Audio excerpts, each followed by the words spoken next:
Hello everyone, welcome back to another video. तो last video में जो है हमने हाइपोथेसिस टेस्टिंग की थ्योरी के बारे में बात की थी। आज हम जो है उसके कुछ क्वेश्चंस डिस्कस करेंगे। तो सबसे पहला है हमारे पास test of significance for single proportion. Proportion का मतलब क्या होता है?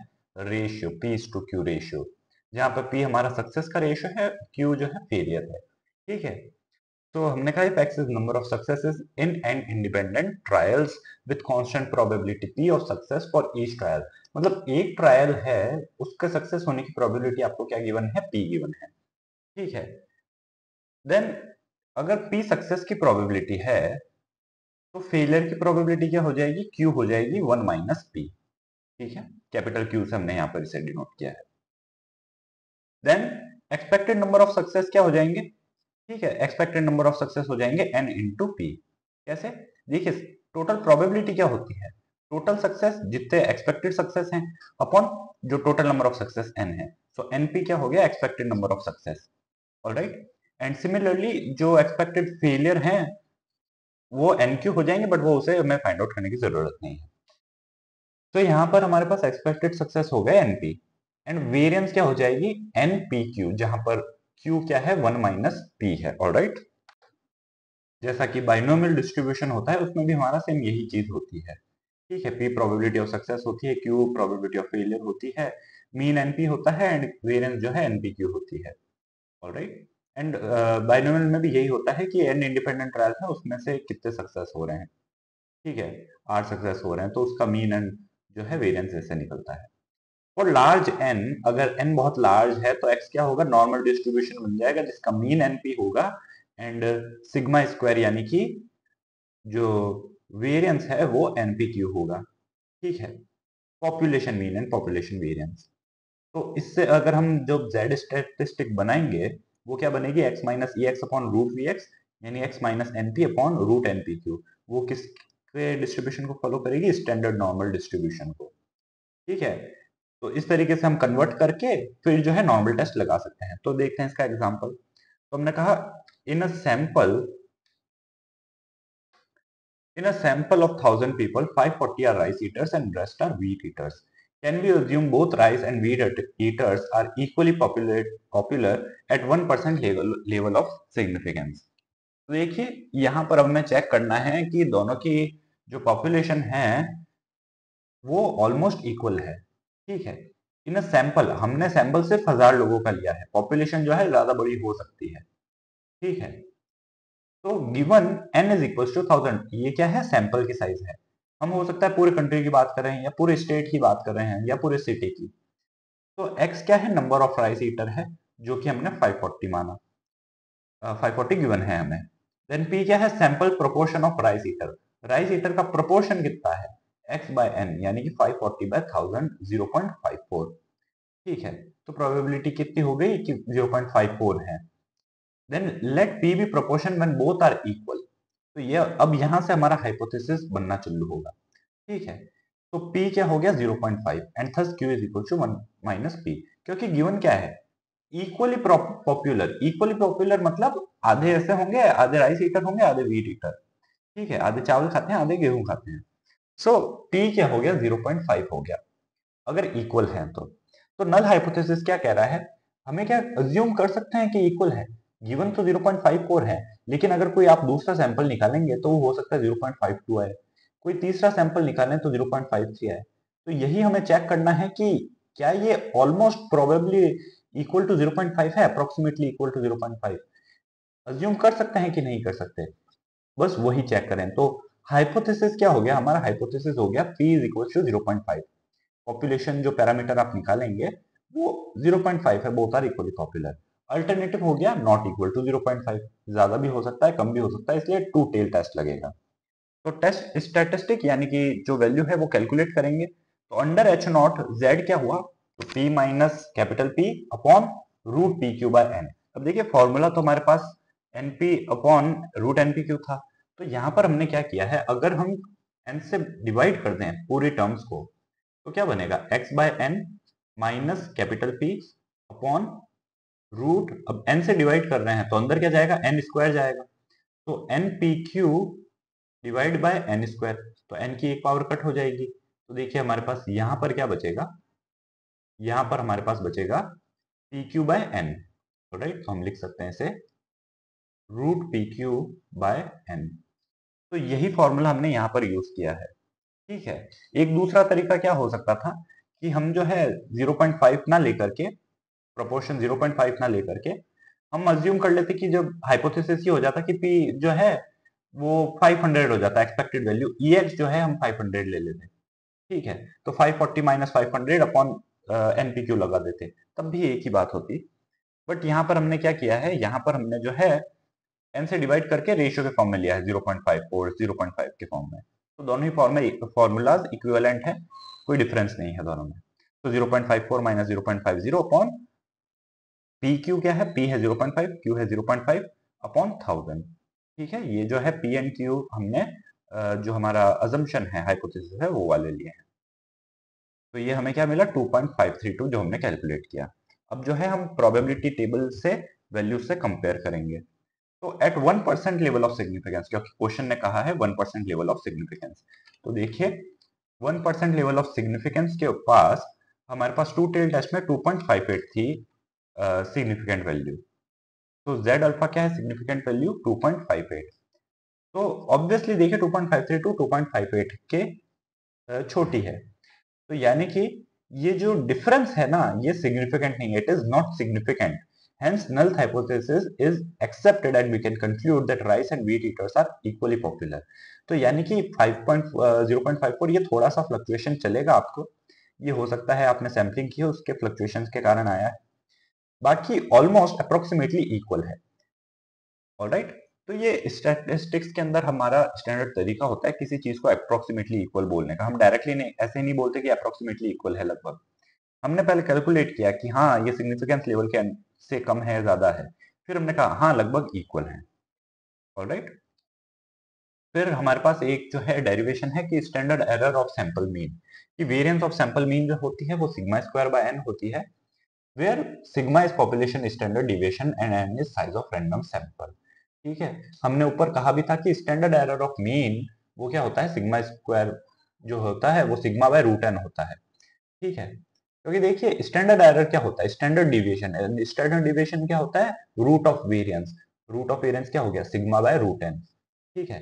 तो वेरिएंस ऑफ सैंपल मीन जो कि हमने ऊपर बात की थी पहले लास्ट वीडियो में, उसी को जो है हम डिराइव करेंगे। तो हमने कहा let X I be random sample of size N, size N का एक रैंडम सैंपल हमने ले लिया एंड इसका हमने सैंपल मीन निकाला जो कि एक्स बार मिलेगा हमें 1 by N x1 plus x2 and so on till xn average value. Then variance हमें निकालनी है एक्स बार की। तो वेरिएंस ऑफ एक्स बार क्या हो जाएगी, variance of this whole term. अब यहाँ पर देखिए हमने बात की थी कि वेरिएंस का फॉर्मूला होता है कि अगर कांस्टेंट है के, तो वेरिएंस के इंटू एक्स क्या हो जाती है, के स्क्वायर वेरिएंस एक्स। तो 1 बाय एन क्या है, कांस्टेंट है, एन तो कांस्टेंट है किसी एक पर्टिकुलर सैंपल के लिए, ठीक है। तो 1 बाय एन स्क्वायर बाहर आया and variance of x1 plus x2 and so on. And अगर x1 प्लस x2 के फॉर्म में है so again variance direct split हो जाती है, variance x1 plus variance x2 and so on. And split होने के साथ में इसमें कोवेरिएंस की टर्म भी बनती है, ठीक है। COV x1 कॉमा x2 इस तरीके की टर्म भी बनती है, covariance of x1 and x2। लेकिन सैंपल ऑब्जर्वेशंस आर इंडिपेंडेंट, इसलिए कोवेरिएंस की टर्म जो है जीरो हो जाएगी। कोवेरिएंस हमको बताती है कि आपस में कितना रिलेटेड है वैल्यूज, लेकिन इंडिपेंडेंट है यानी कि रिलेटेड नहीं है तो जीरो हो जाएगा। तो वेरिएंस ऑफ xi क्या हो गया आपके पास में, E X I minus mu whole square. Variance of xi, ये तो हमने x बार की वेरिएंस निकाली है, हम xi की वेरिएंस के बारे में बात कर रहे हैं क्योंकि हमें इंडिविजुअल वेरिएंस ऑफ x1 चाहिए, x2 चाहिए। सो वेरिएंस ऑफ xi क्या हो जाएगी, expected value of xi minus mu का होल स्क्वायर। ये वेरिएंस का हमारे पास एक फॉर्मूला होता है, यानी कि 1 upon N sigma xi minus mu whole square, जो कि क्या हो जाएगा, पॉपुलेशन मीन के इक्वल हो जाएगा। क्यों, क्योंकि देखिए ये जो है हमारे पास वही फॉर्मूला गिवन है, capital 1 by capital N, alright. ये पॉपुलेशन वेरिएंस का ही फॉर्मूला है। तो वेरिएंस एक्स बार ये क्या हो जाएगा, 1 अपॉन एन स्क्वायर, x1 की वेरिएंस x2 की वेरिएंस सबकी वेरिएंस क्या है, सिग्मा स्क्वायर है। तो sigma square plus sigma square and so on, कितनी बार, n टाइम्स। तो n times sigma square, n से n कैंसल आउट हो जाएगा, सिग्मा स्क्वायर बाय n बच जाएगा। तो इसका रूट लेंगे तो वो क्या हो गया, sigma by root n। And root क्या हो जाता है, standard deviation, and standard deviation of sample mean जो है स्टैंडर्ड एरर कहलाता है, यही हमें प्रूव करना था। फिर अब जो है मीन के लिए कुछ क्वेश्चन देखते हैं। तो ये कैसा करेंगे क्वेश्चन कि if xi is random sample of size n from an a population, large population with mean mu and variance sigma square, then sample mean follows normal distribution with mean mu and sigma square by n। ठीक है, ये इसका variance रहेगा। Thus, for large samples, standard normal variate corresponding to x bar is standard normal variate, जो आप standard normal variable बना रहे हैं उससे, जो स्टैंडर्ड नॉर्मल डिस्ट्रीब्यूशन को फॉलो करेगा, जो n 0,1 के इक्वल होगा। ठीक है, तो वो कुछ इस तरीके से आप निकालेंगे x bar minus mu upon sigma by root n। ठीक है, under null hypothesis sample has been drawn from population with mean mu and variance sigma square. तो नल हाइपोथेसिस ये कहता है कि आपने जो सैंपल है जिस पॉपुलेशन से निकाला है उसका मीन म्यू है, तो वहीं पर ये चेक करने के लिए काम आएगा। तो there is no significant difference between sample mean and population mean mu. ठीक है, द टेस्ट स्टैटिस्टिक कुछ इस तरीके से आप निकालेंगे। ऑलराइट, तो इसका भी क्वेश्चन देखते हैं। तो हमारे पास सैंपल है 300 मेंबर्स का एंड उसका मीन गिवन है 3.4 centimetre and standard deviation given है 2.61 centimetre. Is sample from large population of mean 3.25 and standard deviation 2.61? If population is normal and mean unknown, find 95% and 98% fiducial limits of mean। fiducial limits मतलब जो permissible limits हैं, ठीक है, confidence limits हैं। तो null hypothesis क्या है कि sample has been drawn from population with mean mu। null hypothesis हमारा ये होगा हमेशा कि mean जो है वो population mean के equal है sample mean। तो population mean क्या है 3.25 एंड standard deviation क्या है sigma is equal to 2.61। Population variance क्या हो जाती है सिग्मा का स्क्वायर। ठीक है, स्टैंडर्ड डिविएशन हमें गिवन है। तो अल्टरनेटिव हाइपोथेसिस क्या हो गया कि इस पॉपुलेशन से नहीं है, आपने जो निकाला है वो किसी और पॉपुलेशन से निकाला है, यानी कि mu is not equal to 3.25, यानी कि नॉट इक्वल टू आने पे टू टेल टेस्ट बन गया। तो अब टेस्ट स्टैटिस्टिक कैलकुलेट करेंगे हम। तो अंडर एच नॉट जेड क्या हो जाएगा x bar minus mu upon sigma by root N. X bar given है 3.4 एंड n है 900 एंड म्यू जो है पॉपुलेशन मीन वो है 3.25। तो वैल्यूज को पुट करेंगे एंड कैलकुलेट करेंगे तो हमें z जो है 1.73 मिलेगा। अब 5% लेवल पे हम इसे जो है सिग्निफिकेंस टेस्ट करेंगे 5% लेवल पे। At 5% level of significance that is alpha is equal to 0.5, z alpha क्या है 1.96 है, ऊपर हमने टेबल में देखा। तो देखिए 1.73 लेस देन 1.96 है, यानी कि null hypothesis may be accepted at 5% level of significance. And 5% level पे एक्सेप्ट हो रहा है तो 1% पे भी एक्सेप्ट हो जाएगा। ये देखिए 1% के लिए क्या था, 1% के लिए तो और भी ज्यादा है 2.58, तो उस पर भी एक्सेप्ट हो जाएगा। तो 5% लेवल पे हम जो है इसे एक्सेप्ट कर सकते हैं। जनरली हम 5% और 1% ही यूज करते हैं, या फिर 2% कभी कभी। तो 1.73 है, सो 1.96 से लेस है, इसलिए एक्सेप्ट किया जा सकता है। यानी कि हाँ, आप जो कह रहे हो उसी पॉपुलेशन से आपने निकाला है सैंपल।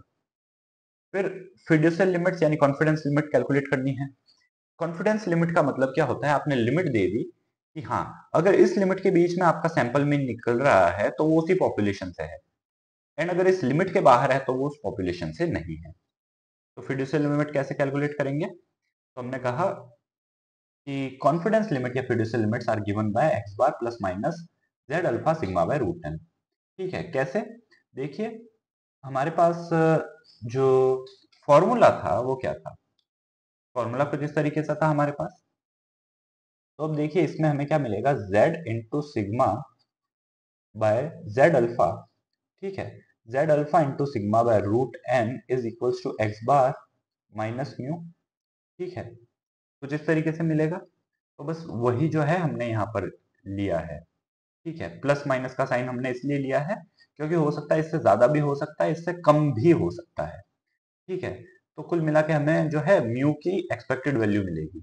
ठीक है, यहाँ से हम एक्स बार को एक तरफ रखेंगे जेड अल्फा एंड इस टर्म्स को, तो हमें म्यू की एक्सपेक्टेड वैल्यू मिलेगी कि x bar plus minus z alpha sigma by root n, कि हाँ जो आपका म्यू है इतनी रेंज के अंदर हो सकता है।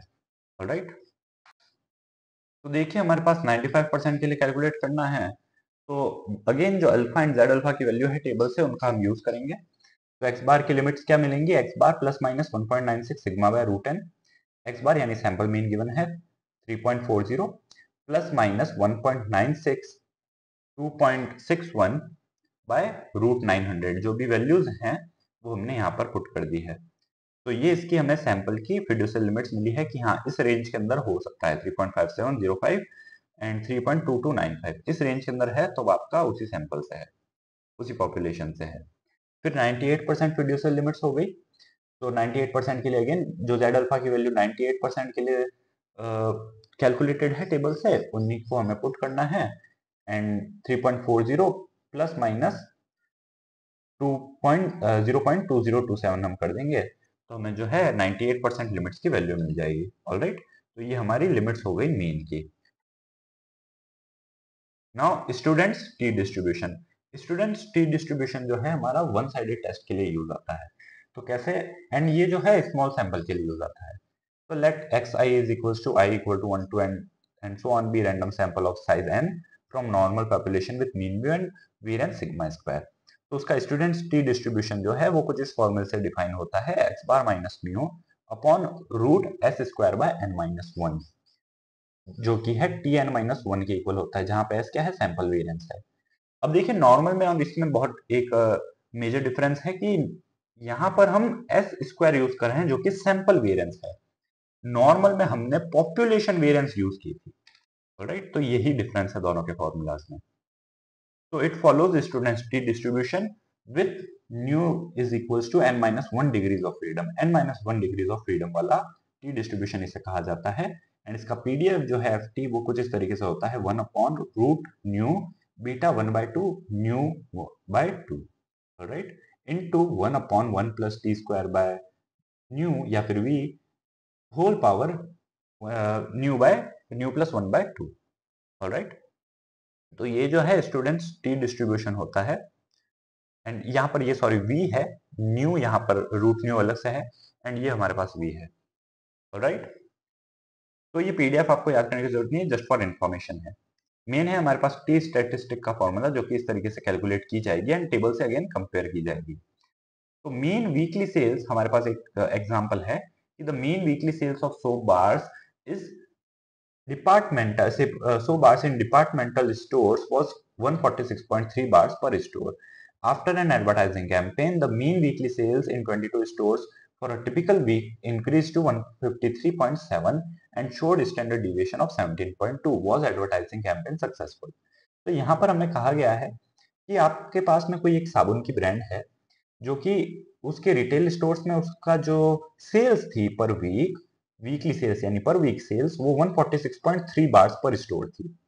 फिर आपने एक एडवर्टाइजिंग कैंपेन लगाया कंपनी ने एंड मीन वीकली सेल्स जो है वो 22 स्टोर्स के लिए, यानी ये क्या हो गया, सैंपल साइज हो गया एंड 30 से लेस है इसलिए स्मॉल सैंपल थ्योरी यानी टी डिस्ट्रीब्यूशन हम यूज करेंगे। ठीक है, for a typical week increase to 153.7, यानी एक सैंपल का आप बता रहे हैं, सैंपल था उसकी सेल्स जो है 153.7 तक पहुंच गई।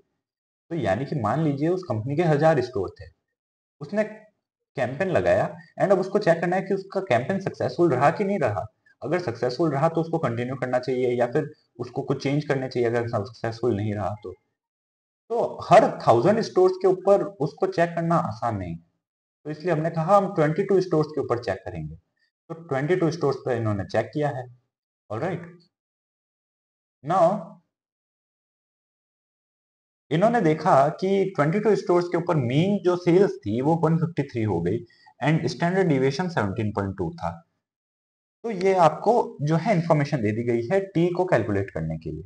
तो नल हाइपोथेसिस क्या है, advertising campaign is not successful. यानी अब देखिए नल हाइपोथेसिस हमने कैसे बनाया, नल हाइपोथेसिस मीन के इक्वल होने का होता है, sample mean and population mean. तो हम कह रहे हैं म्यू इज इक्वल टू 146.3। ये म्यू कौन सा है, ये म्यू ये वाला म्यू नहीं है, ये म्यू है आपने जो सैंपल निकाला है जिसका, ये सैंपल है जिसका 153 गिवन है। तो आप इसके लिए म्यू कैलकुलेट करेंगे, इससे म्यू को जो है एक्सपेक्टेड वैल्यू कैलकुलेट करेंगे। फिर आप कहेंगे कि वो जो है अगर 146 ही रह रही है, अगर पॉपुलेशन के जो मीन है वो 146 ही रह रहा है, तब आपका सक्सेसफुल कैसे रहा, इंक्रीज हुई नहीं।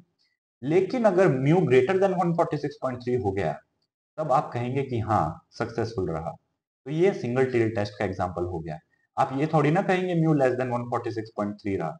अगर ऐसा हो जाता है तब तो आपके सेल्स कम हो गई। आपको तो सक्सेसफुल के लिए चेक करना है कि इंक्रीज हुई कि नहीं। सक्सेसफुल तभी होगा जब सेल्स इंक्रीज हुई। तो इसलिए ये वन टेल टेस्ट हम यूज करेंगे यहाँ पर। ठीक है, तो under h not test statistic क्या है? t is equal to x bar minus mu upon root s square n minus one, यानी कि t22 माइनस वन यानी कि t21। ठीक है, तो वो हमें क्या मिलेगा, हम वैल्यूज को पुट करेंगे, 9.03 हमें मिला। ठीक है, तो जैसे नॉर्मल डिस्ट्रीब्यूशन की z अल्फा की वैल्यूज फिक्स्ड होती हैं, वैसे ही टी एन की भी वैल्यूज फिक्स होती हैं अलग अलग डिग्रीज ऑफ फ्रीडम के लिए। टेबल्स पहले से क्रिएटेड होती हैं। ऑलराइट, तो हमें जो है टी यहाँ से मिलेगा, टी की वैल्यू 9.03 मिली। हमने कैलकुलेटेड जो टेबुलेटेड वैल्यू है टी, उससे कैलकुलेट किया, उसमें चेक किया 5% लेवल ऑफ सिग्निफिकेंस पे, तो हमें 1.72 मिला। ऑलराइट, 1.72 सिग्निफिकेंस लेवल मिला, टी अल्फा 1.72 मिला। सो अब देखिए टी अल्फा छोटा है, टी अल्फा कहीं यहाँ पर था, एंड टी जो है 9.03 तो बहुत ज्यादा है इससे। ठीक है, तो T greater than T alpha मिल गया, यानी कि हाँ सक्सेसफुल था। ऑलराइट, फॉर एग्जांपल अगर मैं आपको टेबल दिखाऊं तो देखिए यहाँ पर ये टी जो है टी स्टैटिस्टिक की टेबल है, एंड इसमें डिग्रीज ऑफ फ्रीडम आपको गिवन है, एंड उसका सिग्निफिकेंस लेवल भी गिवन है अलग अलग। हम 5% लेवल ऑफ सिग्निफिकेंस पे बात कर रहे हैं, and one tailed and to tailed का अलग अलग होता है। तो यहाँ पर वन टेल्ड का गिवन है 5%। तो यहाँ पर देखिए 21 डिग्रीज ऑफ फ्रीडम के लिए 1.72 हमें गिवन है। ऑलराइट, तो इसीलिए हमने 1.72 लिया। ये टेबल्स ऑलरेडी अवेलेबल होती है नेट पे, ये फिक्स्ड होती हैं वैल्यूज। तो टी अल्फा 1.72 हुआ, तो T alpha less than T है हमारे पास 1.72, तो यानी कि calculated value is much greater than tabulated value, it is highly significant. Hence, we reject null hypothesis and conclude that advertising campaign was successful in promoting sales, यानी कि company जो है उसका जो कैंपेन था वो सक्सेसफुल रहा। तो ऐसा जो केस होता है इसमें हम जो है single tail test, one tail test use कर सकते हैं। तो this was all in today's video, मिलते हैं नेक्स्ट वीडियो में, तब तक के लिए take care and thanks for watching.